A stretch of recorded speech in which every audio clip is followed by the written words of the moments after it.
The first question we want to ask is, what people problem are we trying to solve? And I highlight people because that's really the core component of it. You know, we want to be able to go out and really talk to the audience and understand, you know, what it is that is going to actually provide value in their lives. And it turns out coming up with a good people problem statement isn't really so simple. There's a lot of traps that you can fall into. So, first of all, we ask that the statements we come up with are human and simple and straightforward. It turns out this is a little bit hard to do. But we say, you know, we want to be able to come up with a statement that you could explain to your relative or friend who doesn't work in tech, and they'd totally be able to understand what the problem was. That means we don't want to use language where it's about optimizing, or it's about high inventory users, or, you know, all of this technical jargon. It should be something really, really simple and really, really straightforward. The second is that we want a good people problem statement to be solutions agnostic. When you start by saying, we want to build a dashboard that blank, you're already assuming there's going to be a dashboard. And it's really unclear if that is actually the right solution. A better way would be, for example, to say, you know, the problem that I want to solve is that a lot of people don't know what's going to happen this weekend with their friends, and they want help, you know, finding events to go to, right? That doesn't assume that there's going to be a dashboard. The third, and we always remind ourselves of this, is that it shouldn't be about us. It shouldn't be about Facebook or the company winning. You know, so any statement that starts with "make Facebook the best place to blank" is not a people problem statement. It doesn't start from first principles, which is what are we trying to solve for people. Next, a good statement gets at the why behind something happening. So, for example, let's say that, you know, you're seeing user registration to your app going down, and that's a problem. You know, it's very simple to say, well, we need to solve the problem of, you know, user registrations going down, but it doesn't get at understanding at all why. Is it because people find your sign-up flow confusing? Is it because people just don't buy that, you know, when they go and see your product, that there's value for signing up? If you can't understand the why behind it, then you're not going to be able to come up, you know, even start exploring what the right set of solutions are. And lastly, a good people problem statement can be functional, but it can also be emotional or social. You know, we're humans. We're creatures that need things like to feel like we belong, or we need to feel like our friends care about us. And a lot of times that is the real reason governing the actions that we take.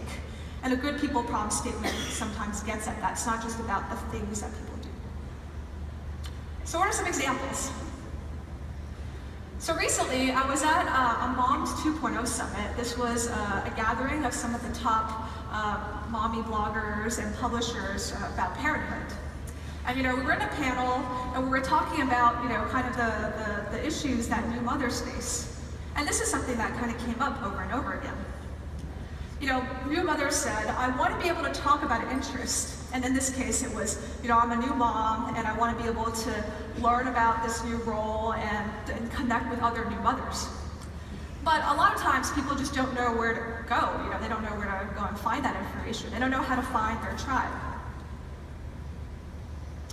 Another people problem statement we hear a lot when we talk to people about their newsfeed is the fact that, you know, I see all these stories and people share stuff, and there's this big like button, but not every story is likable.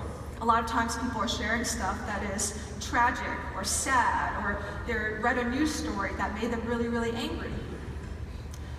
People want more ways to be able to express what they're feeling. Or take the last people problem example in the realm of video. What we heard was, you know, I want to share spontaneously and authentically in the moment. And so these are some examples of, you know, statements that are easy to understand, they're simple, you can tell right away whether or not, you know, it resonates with somebody. But we could also just sit here all day and construct, you know, tons and tons of these examples. Which is why it leads us to our next question that we always ask ourselves. And that is, so how do we know that this is a real problem? And by know, you know, what evidence do we have? Do we have qualitative data? Do we have quantitative data? And I say real as as a way to sort of talk about, is this a problem worth solving?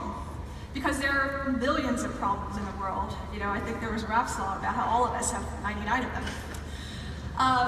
But the truth of the matter is, if you're going to go and build something, you can't solve everything all at once. You have to prioritize. You have to figure out what to focus on. And in order to understand that, you have to have evidence that the problem that you're posing is in fact a worthwhile one to solve, that affects enough people, or that it's meaningful, or that you have evidence that it's not just you who feels that this is a problem.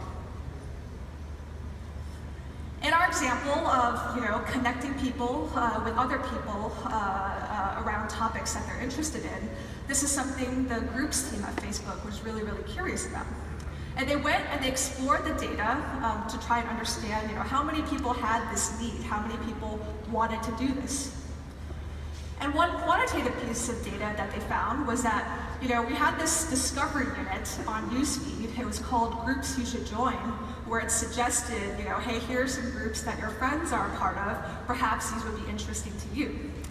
And even though it was a very, very small piece of the group's product, and it was the small suggestions unit that sometimes came up, this actually drove a ton of people to joining new groups, which indicated that there was a real demand for better discovery tools.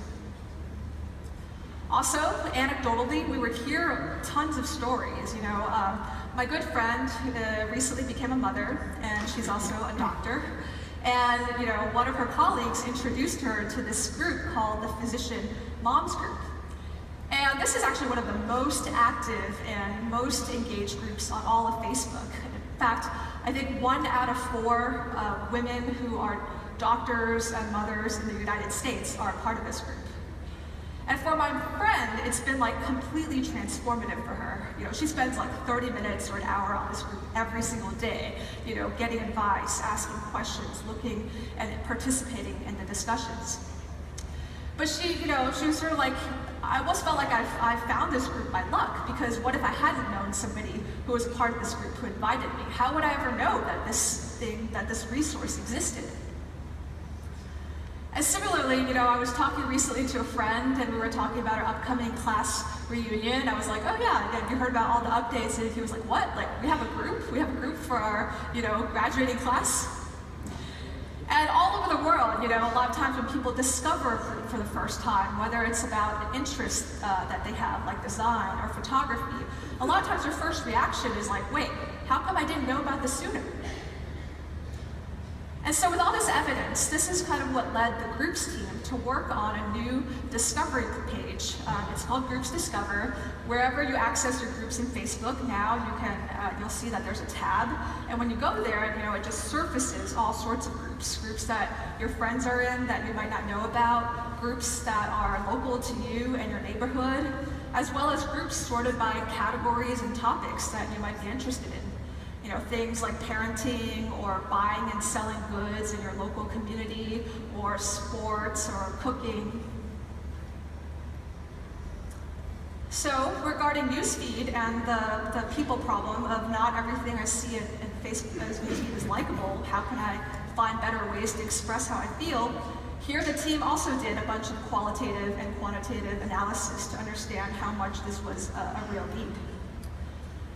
One thing they did was, ask a bunch of people to come into our user research lab and talk us through, how they were consuming their newsfeed, and when they read and then saw a story, how did they react? The second thing that they did is they looked at kind of what are people doing today, short of us having an easy way to do this. A lot of times what people would do is comment, and they might use a sticker or emoji to express something in a lightweight manner.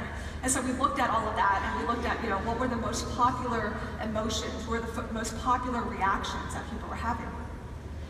And finally, we also looked at people who wrote really, really short comments, things that were 1 or 2 words long, and it'd be things like awesome or that sucks, and we analyze that data to try and help us understand what were the most common sentiments that people had and what they wanted to express. And with all that, we ended up launching a new feature called Reactions a couple months ago. Many of you probably have seen it. And it's basically an extension of the like button. And using that insight that we gathered around what were the most popular things that people wanted to critically express, we put together a set. So you could say, you love something, you saw something that made you angry or it made you sad, and that was what gave us more confidence that this was the right product to build. And finally, we heard from people all the time, actually mostly from public figures. They were very, very used to live broadcasts, right? They had done this on TV for ages, and they would, often tell us, hey, it'd be great if you guys could help me live broadcast or connect more closely with my fans. And so we actually built this product for celebrities and for public figures first. We launched it in our standalone app called Mentions, which is something that those people have access to. And people like The Rock could live broadcast and connect with their fans. We got a lot of positive feedback. But then we also heard was that a lot of people asked us, how come this is just for celebrities? I mean, I want to use this too. When are you guys going to launch it for everyone?